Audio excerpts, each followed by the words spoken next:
Welcome to Changing Higher Ed, a podcast dedicated to helping higher education leaders improve their institutions.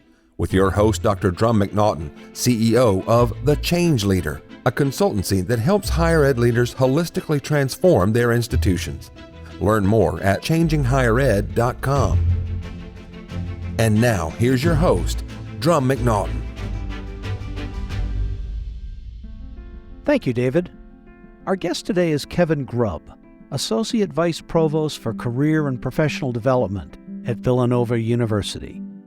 Kevin is an internationally recognized expert on career services delivery in higher education, and his expertise focuses on community-driven approaches to career education, a high-tech, high-touch approach, and prioritizes equitable access to career services, especially for those who have been historically excluded from higher education. Kevin is driving important changes at Villanova that are enhancing college-to-career success, and joins us today to talk about the holistic approach Villanova is taking that creates career and job-ready graduates. Kevin, welcome to the program. Thank you so much for having me. I'm really excited to be here to talk with you. As in mind to have you here. We're going to have a great conversation talking about the college-to-career transition and some of the great things that you guys are doing at Villanova.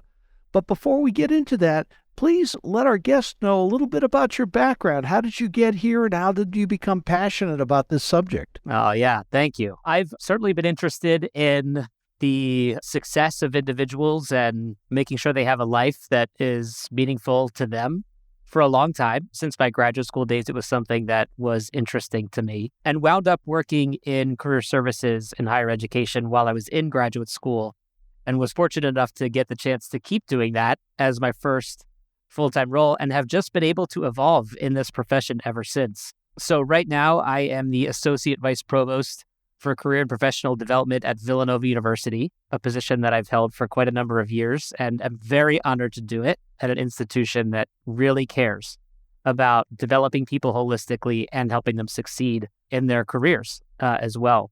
It has just been a wonderful ride, and the world of career and professional development is ever complex and evolving. So no 2 days are the same, and it makes my job very, very fun. Well, it certainly sounds like you enjoy what you're doing, and that's great, especially wearing the blue V shirt that you've got on today. Yes. I'm guessing that's Villanova's colors. You are correct. We are a darker navy blue, a little bit of a lighter baby blue, and white. And I'm sure that there's much more complex language for these color names that I am not hitting, but nevertheless, I am wearing Villanova colors today and proud to represent it. Thank you. We're going to talk about the college-to-career transition. Yeah. There is so much perception out there nowadays about the lack of value in a college education, students having a challenge finding a job after they graduate, although the numbers recently came out and they said it's much better than it used to be. Even so, there are things that colleges need to do. Before we get into those, though, what is it with Villanova that makes it so special in what you guys do as far as graduating job-ready students? I would say there's two primary components to it. The first is that career and professional development is embedded into the student experience.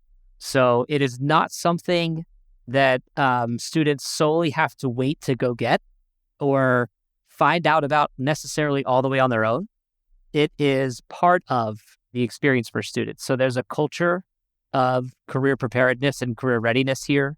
There is curriculum that is designed and required for students in some of our schools and colleges to make sure that they are doing the things they need to do at developmentally appropriate times to be ready for opportunities as they come. So it's that culture and the embeddedness of what we do that helps our students be prepared. Certainly, we build a platform. They jump and launch. It's really them, not us. But we do make sure that their resources and the foundation is strong for them. And the second is keeping a robust network in our midst of people who can help inform us about how to make connections for students, how to keep curriculum relevant when we're thinking about workforce trends, And a lot of that is due to the incredible passion of the alumni community at Villanova, with whom we keep active relationships and cultivate quite a bit. That's intentional. They are also just very passionate people who care a lot about the institution. So having the sort of effect of the network that we curate and keep involved, and again, the passion of our community steps up to work, that it's the culture of career readiness and the connectivity of the network that really come together to make that happen. Well, I think this is a fabulous thing that you guys are doing, but it wasn't this way always. We've evolved from the purpose of higher education being training good citizens to more of a vocational. And as we spoke before, it's a both and. It's not really an either or. Yes, that is very important, that we do not find ourselves in a false dichotomy conversation of it's either about creating a good citizenship, creating educated societies, or it's about vocationalized programs and preparing people for the workforce. We are a much more complex beings than just to be boiled down to either one of those two things. And certainly institutionally, we do much more, than just one or the other of those things. There's been a rise in the way that students of all ages and backgrounds think of education as a way to get a better job. That has been shown in some of the data, especially since the Great Recession. That perception has continued to increase about the importance of return on investment for education. But it's also really important that we think about, making sure that we are leaving the world a better place than where we found it. And working at Villanova, it's pretty easy to keep those things together because of the foundation of the mission of the university. So to make this mission aligned, and for us, that's rooted in the Augustinian Catholic mission and values, is really what helps keep those two things together and not let them be seen as opposing forces. So what I'm hearing you say is you're not only aligned to the mission of the institution, but you're also providing a value to them, a vocational value to get them ready to be good citizens and good employees. Do I have that right? We're definitely thinking about both. And it's indicative of the ways that we measure the impact of the experience at the university. So, there's data that you can see on the university website about outcomes, and specifically about career outcomes. And there are a lot more internal metrics and ways that we measure. How are we doing? Are we really living the mission the way that we have it written? Are students feeling the impact of that? Are they feeling like they had opportunities to advance the common good here? Are they feeling like they're prepared for their career and life after they finish? So these are things that we're actively measuring and keeping an eye on to make sure that we are held accountable to that mission and the desire of the university to be that kind of place. How do you measure these kind of things? That's an interesting point. Yeah, we all know that old saying, you get what you measure. Yeah. Or what's measured improves. Sometimes, hopefully. So these are things that we're tracking on a sort of interim basis throughout the student's experience, but there are surveys at the completion of their time where we are asking about the overall impact of these things. And we're breaking it down by different categories of experiences and of different kinds of people to see, is the impact the same across groups, right? And if not, what's happening? Is the difference statistically significant? What does that mean? What do we need to be doing differently to make it happen? So there are a number of surveys that we continue to deploy and are fortunate to have pretty high response rates. We have institutional commitment to make sure that we're doing these things right, and that when we report, we have confidence in the numbers that we're sharing, both externally and numbers that we're tracking internally, to make it be clear to us, how are we doing and where can we improve? Well, it sounds to me like if I back this up, it sounds to me as though you are intentionally designing the student experience, having certain metrics in mind that you want to measure. Is that correct? That is correct. On our website, we have what are called our university learning goals that we measure every year to see how we're doing on making sure students learn those things. That's one thing that we're consistently measuring. And we have an Office of Institutional Effectiveness that does a fantastic job helping track those. And then there's also measures that are more specific to career outcomes. And that's something that me and the teams that I oversee, we really have a large impact on and run that survey to understand what's happening. And within even that survey, we are not simply asking, do you have a job? What is your salary and where are you? Which certainly we ask, but we're also asking other questions to understand, how successful do you feel in this first destination? Is this going to help you achieve your goals? Did your Villanova experience prepare you for your career in life? How was the career and professional development that we provided to you? And then open-ended questions to find out, what can we be doing differently, if anything? So the definition of success to us is broad, right? Because the success is defined differently for each person and how they execute and live their life. So those kinds of metrics matter to us very much. Well, again, coming back to that, you get what you measure. You've designed this experience intentionally. Let's get into some of those things that you do. My sense is this is gonna start with recruitment or even before recruitment. Yes. So we have a lot of connectivity between my role and the teams that I oversee and our enrollment management team, and specifically our communication team and our admission team, to make sure that everyone is informed of what is happening at the university, what kinds of career experiences people are having, and what happens when people graduate. I was actually just with our admission team. They had a retreat, and they had me and a colleague of mine come present on career outcomes and experiences and some of the initiatives we've been working on, so that they're equipped to speak to it with prospective students and families, knowing how important these questions are to them, those prospective students and families. So there's a tight loop of communication out of the gate with the folks as they're entering. And we have a lot of materials that we've produced that are quite transparent in terms of the data on outcomes. So I mentioned we have a website for this. I'll just throw it out there for folks. It's outcomes.villanova.edu.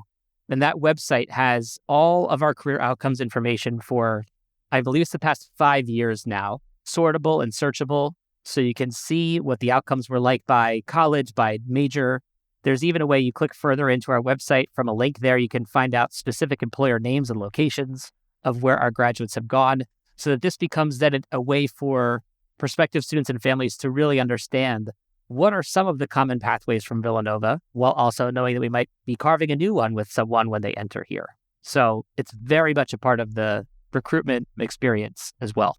And all this data that you gather, graduating and post-graduation from alumni, goes into all of this, does it not? Absolutely. All of that stuff is connected back to the experience of our admission team and the prospective students and families, to make sure that we're answering the questions they have about this, and that they feel as informed as possible when they make their decision to attend Villanova, to understand what might they expect as an outcome. Your marketing team must love you. You're gathering all the data that they need for positioning, for branding, all of these type of things.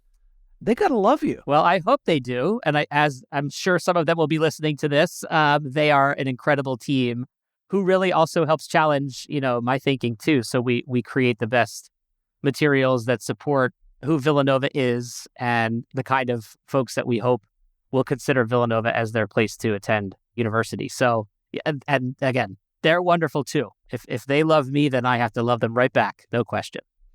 I love it. No pun intended, of course.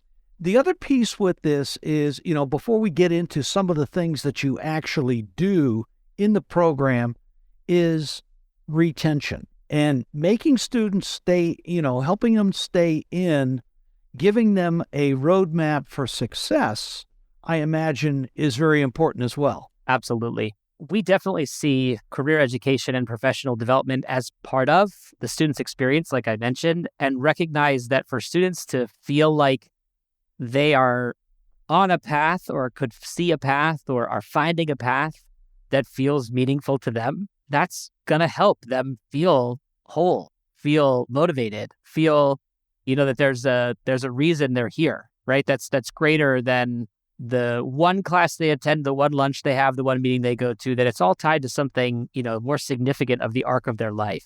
Each of those experiences, by the way, that I mentioned are important. Lunch is important, class is important, but that it's all connected to this, again, larger arc of your life. And that having that purpose is certainly a part of your well-being. and the way you feel successful and how motivated you are. And that is part of the Villanova experience. And I would be remiss if I didn't mention here that our faculty do an incredible job of helping that arc continue, right? It's not just the career offices that do these things, right? It's part of the culture of the institution. So that thinking deeply about your purpose and how we connect that really helps people feel like I'm here for a reason and I'm ready to stay, for that reason. And you build in these pieces throughout an entire program and the design of the program, student services, the counseling, building career skills.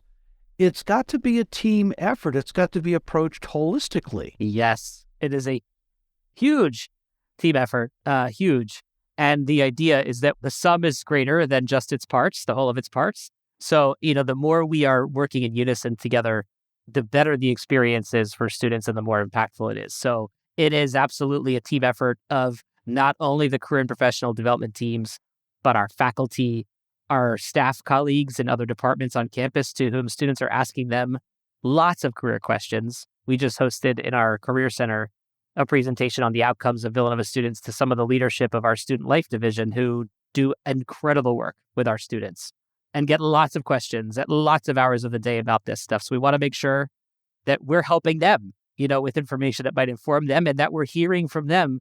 What are you hearing from students? What can we be doing better from your perspective, and how can we help if you have those questions? So making sure that relationship is tight. Of course, fellow students help each other. There's a great ecosystem of peer learning and peer sharing that students do.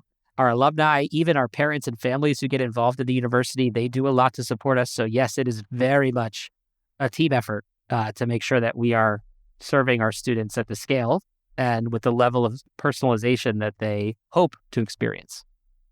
Give me an example, if you would, of how you build in these career skills into the educational experience, i.e. in the classroom with a student. Yeah. In some of our schools and colleges, there actually is a curriculum, a class that is required for students that's on career and professional development. So when we have those experiences, we are designing things as we can, developmentally appropriate from start to finish. So in your first year, for instance, in the College of Engineering, we have every student write a resume. They all have some kind of document, right, that was probably used for their college application. That might have been a resume. They might have worked before at a place of employment. It might have been sort of a sheet of a list of all the activities they were involved in or leadership positions they had. But we want to start to get them to translate whatever document that is to a new version now that they're at Villanova as they think about research opportunities they might apply for with faculty on campus or elsewhere, or part-time jobs or eventually internships that they might be applying for. So we actually give them some education on how to write a resume and what it is, and then they are individually reviewed by someone in our office in the first year. So we have a sense of, you've really strengthened this document and it feels like it's more ready for an employer. So that's a foundational step. Doing a resume review is not just like one action, because it also opens up a conversation with people about, well, what did you do with this experience and what skills did you gain? And what did you like about that? What didn't you like about that? Which then becomes a whole bigger conversation where we get to know the person, what's important to them, what they want to do next, right? So it also opens up more of a relationship with them that helps us build that purpose long term. It sounds like it's a prep for interviewing. Well, anytime we're talking about a resume, we are definitely, whether it is for an interview that's coming up or not, there is preparation then for one of those conversations from an employment-led looking like. And speaking of interviewing, another example, I'll speak to our business school in this case. They have a required class for every sophomore. And one of the things that they require students to do in that class is complete a pre-recorded asynchronous interview. So a lot of employers now have moved their interview model to some version of an asynchronous process where it might be the first round interview or others, but the student logs into a system that pops up a question and they answer it with their webcam and microphone. And that series happens, and then the interview is done, all recorded, and the employer can watch it at any time. So we actually have students practice that style of interview in that class, and then they get feedback from their instructor on what happened during that interview, what was good, what could be strengthened. In addition to getting some education, actually usually from an employer who talks about what they're looking for on the other side of those asynchronous video interviews. So it's again, we're sort of bringing in the ecosystem of people. We're giving them tools and knowledge to succeed in the process, as well as some of these questions might help them think about themselves, in a new way. You're also teaching them how to network, are you not? Absolutely. Absolutely. Through some of those exact experiences that I mentioned, those wind up being networking opportunities. And then we have so many opportunities for students to get connected to employers, alumni, people within the industries they want to be in, that they can start to practice that. So a lot of times what we do with those kinds of environments is we want to teach them about what networking is in a low stress environment where sort of the job or internship isn't on the line, but kind of get them some practice on how to do it. I think even folks who are out of school or are adults, that have had many years of experience talking to humans sometimes feel uncomfortable in networking situations. So for anyone to get that kind of support and education on how to do it is usually very beneficial when then you're in the situation itself. So all of those things we think about intentionally. How can we make sure that the next time the student's out there having those conversations, they even know better what to do? And the other thing you do is when you're building the curriculum, and when I say the curriculum, the programs, things like that, because you guys get involved with that early on, the business school, engineering, etc. You're also building in internships. We had a great conversation about that. Are internships required for the majority of the programs there at Villanova? Internships are not required for the majority of the programs, but we have an incredibly high rate of participation in internships for students because we've talked a lot about, by the point that they're ready for that, the value of such an experience. And frankly, more and more students are entering school knowing that they should be looking for an internship and are very savvy about it. Internships were once upon a time nice to have, then they became a competitive advantage, and now they really are, in many cases, the entry-level job in a profession. What's the percentage of students at Villanova that go through internships? Is it 75%, 80%, more or less? Somewhere between 91 and 93 or 94% do at least one of those who are looking for one. And of those who are looking for one, also about half of them do two or more. Wow. So it is quite high, the participation in that.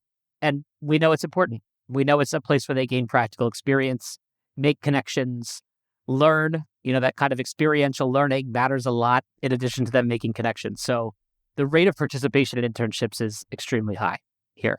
I've not heard one that high before. Commendations to y'all for that. Yeah. So here's an interesting one because students generally in the past, they've not had paid internships. I know that's moving toward paid. What are the percentage of paid internships that students have there? That is a great question. And I actually am going to answer it by telling you something else, which is different industries have different rates of paid and unpaid internships. Makes sense. It really depends on the type of industry the student is entering, the likelihood with which they would be in a paid or unpaid experience. And I should clarify that at the university, we don't typically encourage employers to not pay their interns because they are usually doing work that is of value.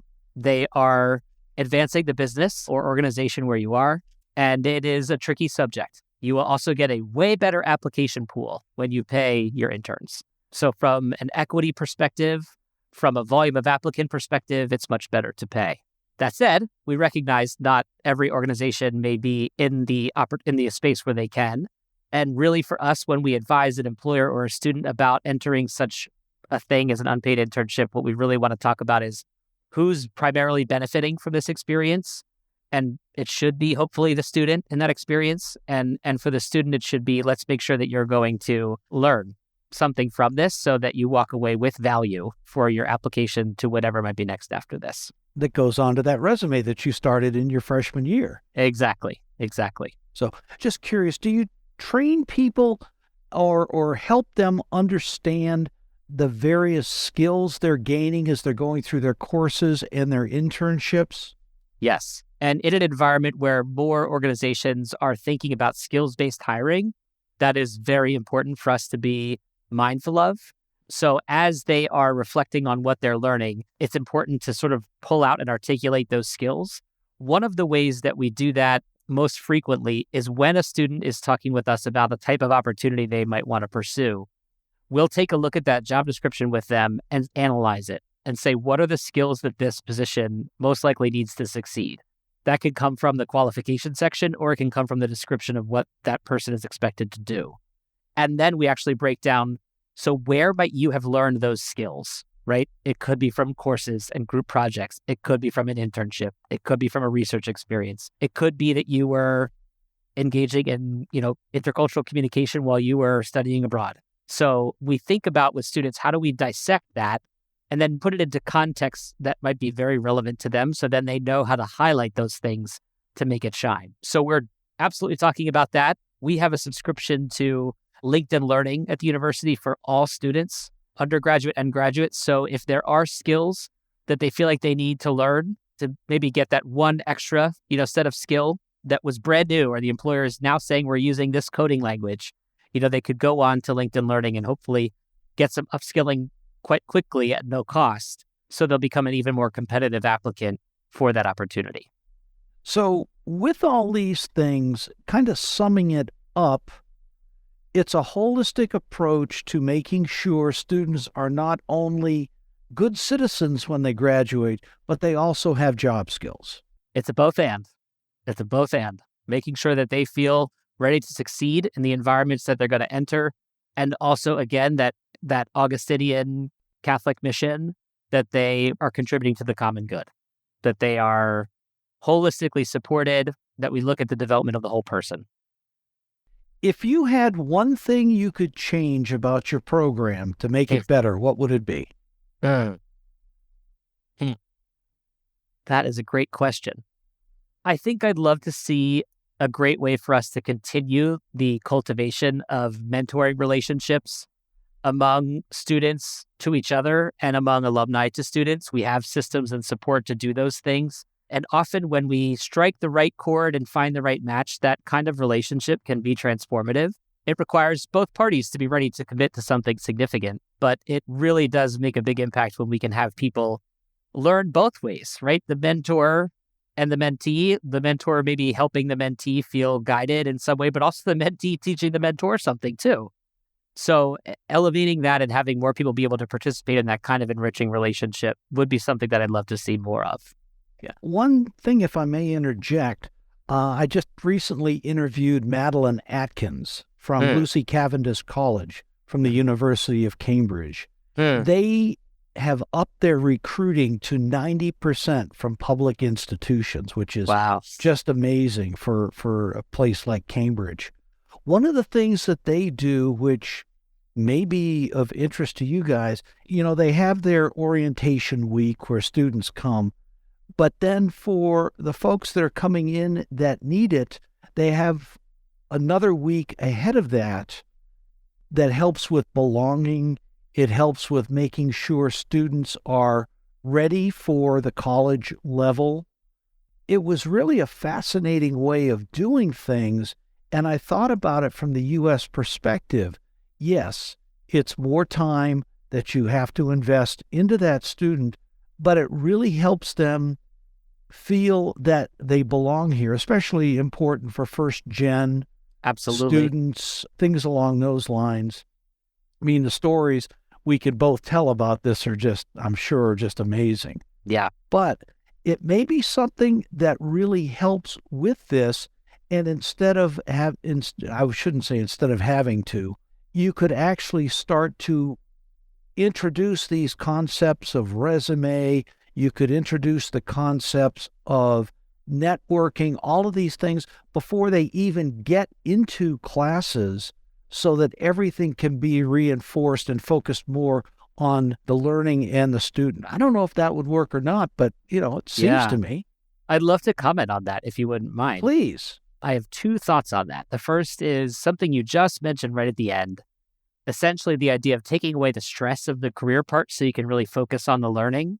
That is, I think, something that's very important too, and something that I love to emphasize as much as I can, especially with our faculty partners, that getting away from that either or thinking, and getting into the both and.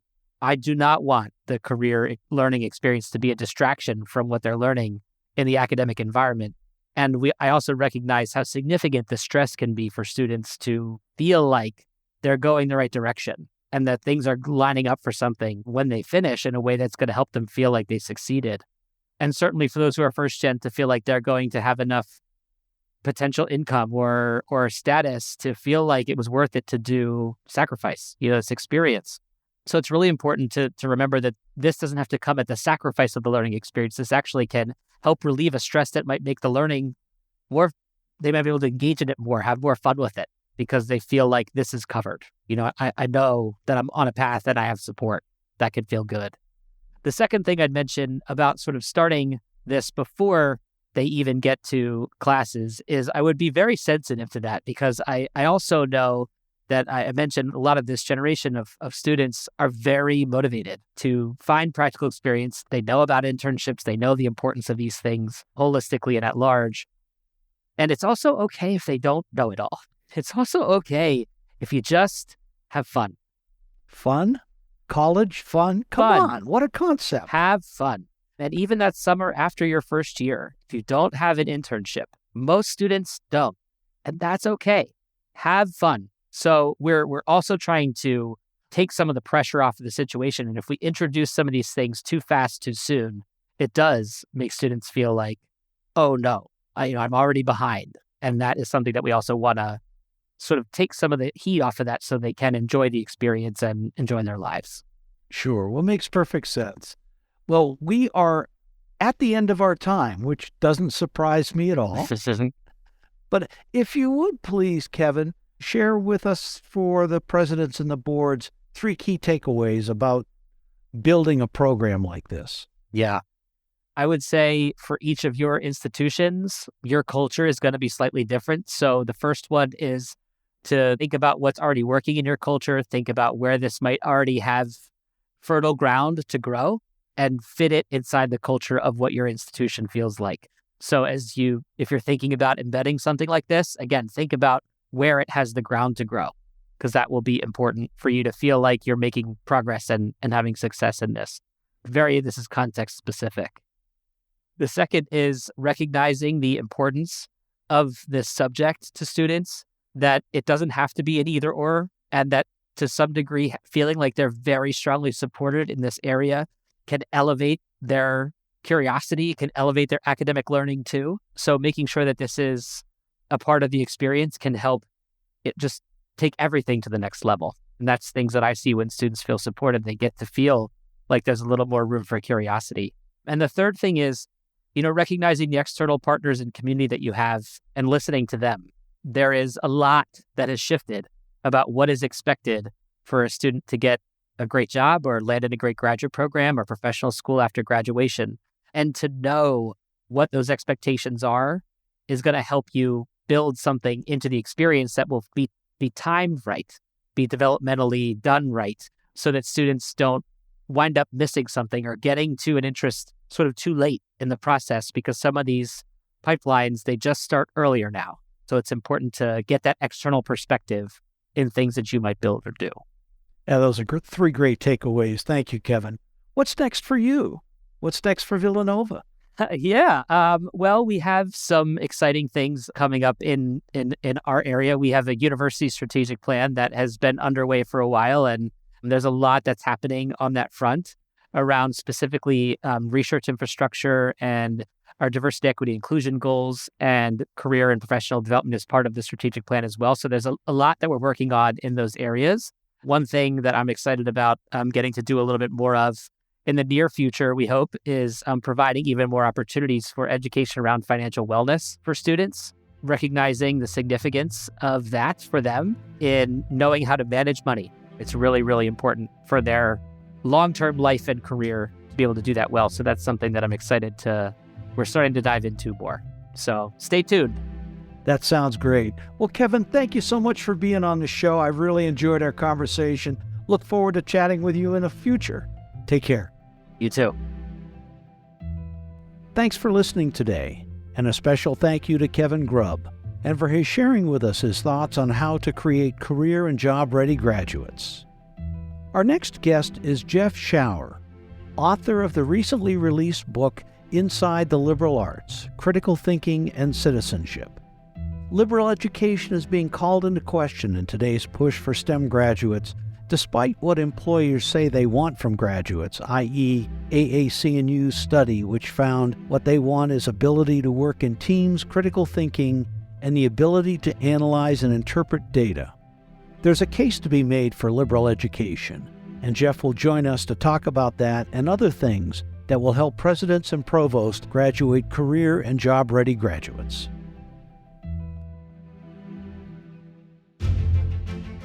Changing Higher Ed is a production of The Change Leader, a consultancy committed to transforming higher ed institutions.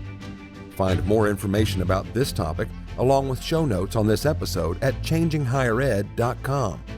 If you've enjoyed this podcast, please subscribe to the show, and we would also value your honest rating and review.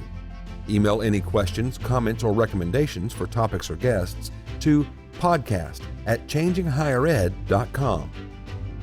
Changing Higher Ed is produced and hosted by Dr. Drumm McNaughton, post-production by David L. White.